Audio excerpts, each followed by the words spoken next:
Hirap sa ating lipunan, gawa ng ating mga corrupt na politician.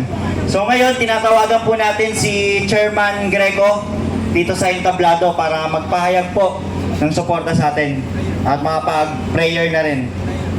Okay, sige po. Si Chairman Greco po sana.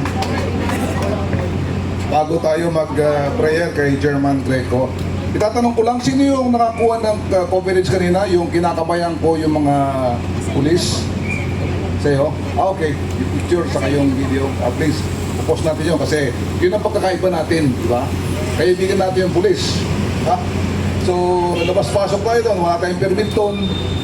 Pagkatapos noon, ng rally natin, pinuntahan natin, kinamayahan natin sila isa-isa. Nagpasalamat tayo sa kanila. Maganda, maaliwalas at walang violence. Thank you. Salamat po, magandang gabi po sa inyong lahat. At unang-una, binabati ko po ang bawat isa sa tagumpay na nakamit ng bansa sa pagre-resign ng speaker. Salamatan po natin ng Diyos doon. Naniniwala po ako na ang tagumpay ng ating advocacy at kinakampanya ay hindi natin makakamit maliban ang Diyos ang lumaban para sa atin. Amen. Hindi natin makukuha ito ng puwersahan, sigaan. Ang sabi ko ng banal na kasulatan, the battle is won not by might, nor by power, but by the Spirit of the Lord. So alam po ninyo, hindi kailangan ng Diyos ng maraming tao. Hindi niya kailangan ng malakas, hindi niya kailangan ng mayaman, hindi niya kailangan ng sikat. Ang kailangan niya lang po ay kaapunting tao na nananampalataya sa Kanya at siya na po ang lalaban para sa atin.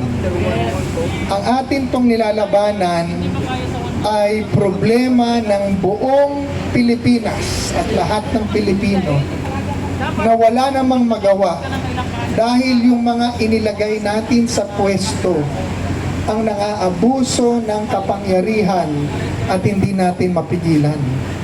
Pinipetisyon natin sila sa korte, nagsasalita tayo sa media, naglalagay tayo sa social media, pinapakita natin ang batas, pero silang lahat ay nagkikibit balikat at nagbibingi-bingihan dahil wala naman tayong magawa dahil sila ang may kapangyarihan at nasa pwesto. Kaya po tayo umabot dito. Dahil ang gusto nila ay makita na ang mga Pilipino magsama-sama dalhin ang kanilang katawan at ipakita na ayaw na nila ng korupsyon. Ngayon lang po tayo nakarinig na 1.7 trillion pesos na inanod lang ng baha, flood control na naging ghost project. Nung panahon na kinulong si Janet Napoles, 10 bilyon lang po yung pinag-uusapan natin.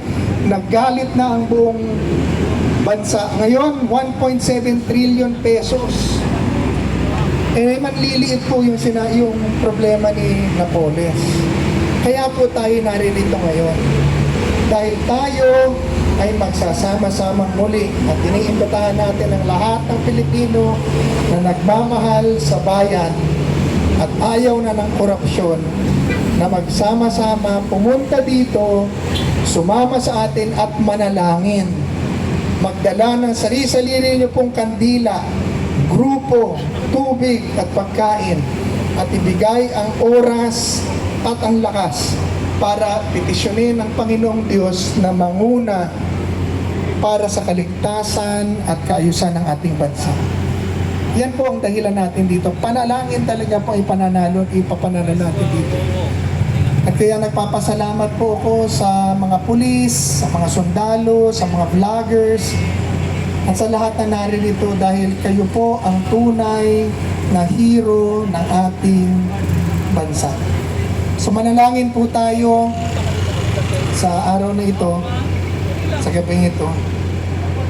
Panginoong Diyos, sa pangalan ni Jesus, kami lumalapit, naninikluhod at nagpapakumbaba At alam namin na ikaw lamang ang may kapangyarihan para iligtas kami sa makakapangyarihan, nag-aabuso ng kapangyarihan, at protektahan at ingatan at pagpalain ang aming bayan.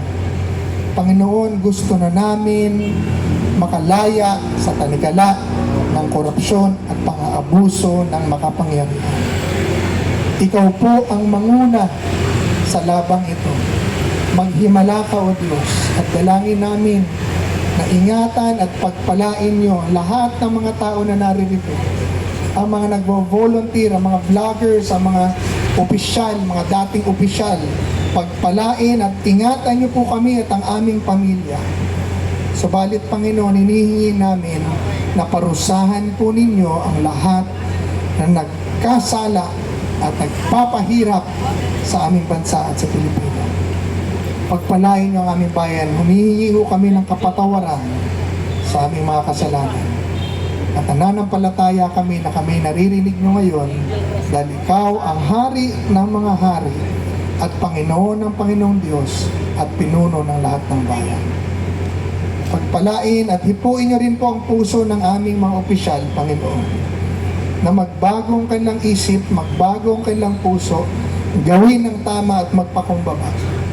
Na sa aming ginagawa, walang Pilipino ang masasaktan, mamamatay, at pagbibigay kayo sa amin ng tagumpay dahil ang amin pong tinatayuan ay tama ayon sa iyong salita at nananampalataya kami sa iyo sa pangalan ni Jesus. Amen at amen. Maraming salamat. So, yan po mga mahal kong kapwa Pilipino, mga kapatid. Okay po. Ngayon po, tinatawagan po natin yung isa pa po sa ating magiting na retired general na ngayon ay nandito rin po. Pinapakilala po natin si General Kaloy Kita. Si General Kaloy Kita po, tinatawagan po natin dito sa entablado. Sir?